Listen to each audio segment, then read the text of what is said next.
BJP के नए अध्यक्ष नितिन नवीन को लेकर एक खबर इन दिनों चर्चा में है, जिसमें उनकी पढ़ाई लिखाई से जुड़ी जानकारी सामने आई है।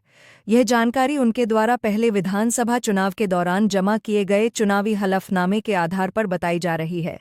चुनावी हलफनामा वह दस्तावेज होता है जो किसी भी उम्मीदवार को चुनाव लड़ते समय देना जरूरी होता है।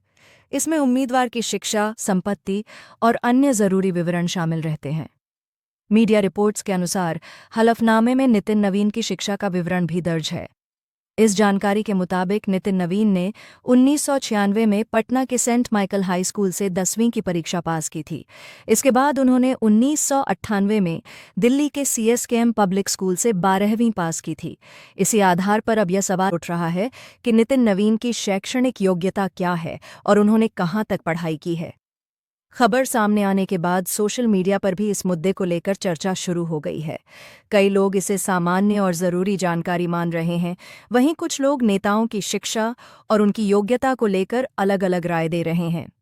कुछ यूजर्स का कहना है कि किसी नेता को सिर्फ उसकी डिग्री से नहीं, बल्कि उसके काम, ईमानदारी और जनता के लिए किए गए फैसलों से समझना चाहिए।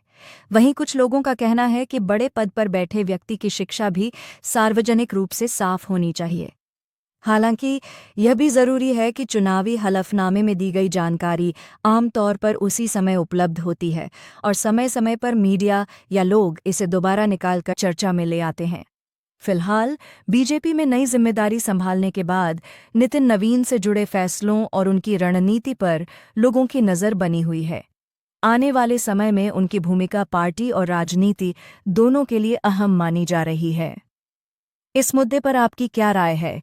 कमेंट में ज़रूर बताइए। ऐसी ही खबरों के लिए हमें फॉलो करें। धन्यवाद। आपका दिन शुभ हो।